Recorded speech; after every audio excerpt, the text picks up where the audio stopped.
malgré son mauvais numéro derrière les ailes de l'autostart. Écoutez, ce numéro 8 devrait lui permettre de prendre un bon départ. En principe, les chevaux étrangers partent très vite, donc on peut lui faire confiance pour essayer de se rapprocher très vite après le départ. Maintenant, les chevaux vont partir, on va voir si ça se confirme. C'est magnifique en tout cas, ce numéro 8 Ravelo. 3 courses en France, une victoire à Marseille-Pont-de-Vivo, 2 places. Il fait pratiquement un carton plein. On va voir comment Christophe Martin s'y prend, lui qui doit s'élancer donc tout à l'extérieur de la première ligne. Il est assez bien parti, semble-t-il. Il a suffisamment de vitesse pour tenter éventuellement, pourquoi pas, de se rabattre. Voilà, c'est parti pour 2150 mètres. On est très bien parti avec le numéro 3, Ray Sugar, avec également le numéro 4, Radio Star, Kazakh Vert. Gros plan actuellement sur les 3 premiers. Le numéro 1, Requiem de Chenu, n'a pas été pris de vitesse, alors que le 8, Ravelo, est très bien parti à l'extérieur. De même également que Repeat Again, même si ce dernier est tout de même en 4e épaisseur. Et Mathieu Abrivard ne sait pas trop quoi faire, Michel. Il ne sait pas s'il doit reprendre ou s'il doit avancer. Il n'est pas très bien embarqué, je dirais, dans le premier virage, et c'est toujours un petit peu pénalisant à ce moment-là.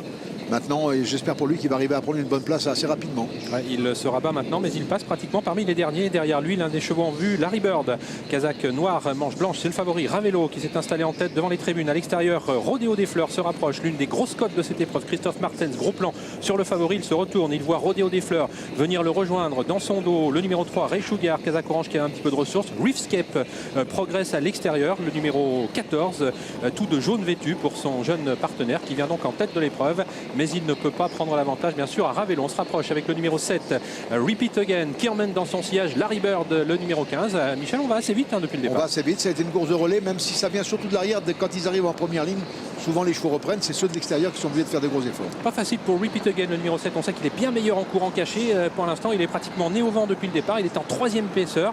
Que va faire Mathieu Abrivard? Il va essayer gentiment de revenir, pourquoi pas, à l'extérieur de Ravelo. Un Ravelo qui va contrer tout ce beau monde, s'il en a bien sûr les ressources. Pour l'instant, il semble aller très facilement. On passe le poteau qui indique le dernier kilomètre. Le peloton est extrêmement groupé. Ravelo à l'avantage. Au centre, Reefscape, le numéro 14, en 3e épaisseur. Repeat Again. Larry Bird est bien placé. On aperçoit également Ray Sugar, Rodéo des Fleurs, le numéro 1, Requiem de Chenu, Kazakh Rouge, sur une 3e ligne avec un peloton, Michel, toujours extrêmement groupé. Oui, c'est sûr que maintenant que tout le monde est placé, on ne bouge plus. On va attendre l'entrée du dernier tournant pour se rapprocher en dehors. Mais c'est une tâche vraiment difficile pour ce Repeat Again qui est à l'extérieur depuis le départ. Même s'il fait un gros effort actuellement pour essayer de prendre l'avantage, mais on lui répond très bien à la corde avec Ravelo et Christophe Martens. Larry Bird qui se rapproche en 3e position, Reefscape est 4e. Ça devient un petit peu plus dur pour les autres, même si Requiem de Chenu, le numéro 1, a un petit peu de ressources, mais il n'a pas l'ouverture pour l'instant.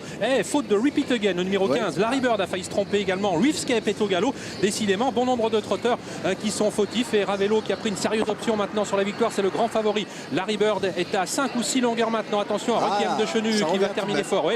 Larry Bird qui va tenter de revenir inquiéter Ravelo alors qu'il reste maintenant 150 mètres à parcourir. Larry Bird qui n'est plus qu'à une longueur. Il va dominer ce numéro 8, Ravelo sans doute.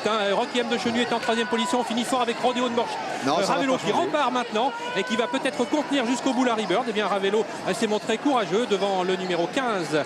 Larry Bird, Requiem de Chenu sera 3e, Rubin Morchi 4e et nous avons ensuite le numéro 10, Rézien Cayennais, vraisemblablement 5e. Et bien on a cru à la ligne droite que Larry Bird allait pouvoir revenir sur Ravelo. Et bien non, il a manqué quelque chose. Il a fait très vite à l'entrée de la ligne droite pour venir. On a cru qu'il allait le manger, mais non, Ravelo n'est pas reparti franchement, mais c'est l'autre qui a calé un petit peu, je pense. La 3e place préservée par le numéro 1, Requiem de Chenu. 4e, le numéro 12, Ruby de Morchi. Et c'est le 10, Rézien Cayennais, qui s'empare donc de la 5e place. Une grosse cote en 4e position, près de 80 contre 1 pour Ruby de Morchi. Grosse cote également à la 5e place, avec un cheval avoisinant les 60 contre 1. En revanche, pour la victoire, eh bien, pas de problème. Ce numéro 8, Ravelo, qui signe donc sa 2e victoire en France. Pour ce faire, Michel, Christophe Martens, qui n'a pas hésité très rapidement à venir en tête de l'épreuve. Oui, il a pris un excellent départ, il a pris la tête, ce qui lui a permis ensuite de contrôler la course. On a vu Reefscape venir à ses côtés, mais il va payer un petit peu cet effort pour finir. On a vu plusieurs chevaux fautifs à l'entrée de la ligne droite. Notamment Repeat Again. Mais il n'a pas eu un bon parcours ce Repeat Again. Non, il a eu vraiment un parcours vraiment mauvais. Et puis, il y a eu des chevaux qui ont eu des parcours malheureux. On pense au 5, Rive de Virto qui a été enfermé très loin et qui n'a pas pu se dégager suffisamment vite. Mais enfin, bon, il aurait peut-être été 5e, sûrement pas mieux. Voilà, Mathieu Abrivard tente un petit coup de poker, mais il ne trotte plus le choix. En son fort intérieur, il devait savoir que depuis un tour, ça n'irait pas. Ça serait trop difficile et il va se mettre au galop parce que voilà, il est déjà plus dans les allures et il se montre fautif, mais je pense qu'il était un petit peu fatigué. Et Christophe Martens qui a bien joué, il a vu peut-être que certains de ses adversaires étaient en difficulté, donc il a joué lui aussi son va-tout en se détachant très nettement, et il a bien fait puisque Larry Bird va faire pas mal de terrain. Regardez Larry Bird qui grignote beaucoup, qui va revenir pratiquement à une longueur de Ravelo. À ce moment-là, on se dit qu'il va sans doute venir le battre. Et bien non, il est resté à hauteur de sa roue, quoi. Voilà, là il vient comme pour gagner. Et puis Christophe redemande un petit effort à son cheval qui répond un petit peu. Et puis je pense que ce Larry Bird a un tout petit peu coincé pour finir. Mais enfin bon, il n'y a pas grand-chose à dire. À une demi-longueur de Ravelo, que l'on ne connaissait pas beaucoup. Il avait très peu couru en France. Il venait de Scandinavie. Il venait de très bien courir sur la piste de Cagnes-sur-Mer. Il découvrait aujourd'hui celle d'Anguin. Mais bon, c'est un cheval qui semble s'adapter à tout. Oui, à mon avis, surtout sur les pistes plates, hein, de ce qu'il a montré. Il a beaucoup de vélocité. Peut-être pas... Il faut le revoir peut-être sur la grande distance à Vincennes, ça sera peut-être pas la même chose, mais en tout cas il a rempli son compte plus que son contrat, puisqu'il l'a emporté comme somme toute assez facilement. 8e succès dans les courses événements pour le tandem Christophe Martens, Vincent Martens. On revoit donc le moment où sans doute Ravelo gagne la course en accélérant sèchement à la sortie du tournant final, au moment où Larry Bird était un petit peu en difficulté. On l'a vu bricoler un peu. Et regardez dans le peloton, il y a des chevaux qui ne peuvent pas se dégager, ils vont se dégager mais beaucoup trop tard, et voilà, on voit la jument que je vous ai parlé, elle est un petit peu coincée, Kazakh verte.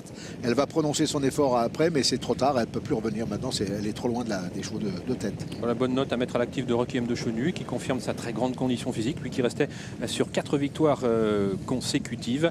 Il n'a pas été très heureux à la sortie du temps final, mais bon, il n'a pas refait plus de terrain que cela dans la phase finale sur les deux trotteurs étrangers qui ont très nettement survolé les opérations, la victoire revenant à celui qui était le grandissime favori, Ravelo. On revoit donc sa supériorité finale, on voit qu'il s'écarte un petit peu de la corde, il pousse sans doute sous l'effort, mais Christophe Martens, qui avait plusieurs longueurs d'avance, Michel l'a laissé faire. Il l'a laissé faire parce que le cheval avait tendance à partir un petit peu vers l'extérieur, et si vous le reprenez pour aller à la corde, il va perdre du temps, donc on le laisse aller un peu le cheval dans sa ligne, hein. Il y a des chevaux qui préfèrent se déplacer comme ça en allant légèrement vers l'extérieur, et c'est plus facile que quand ils vont vers l'intérieur où vous êtes dans les piquets. Voilà, belle victoire en tout cas donc, de ce trotteur scandinave, désormais entraîné en Belgique par les frères Martens, Ravelo. Olivier Michel, merci. Demain,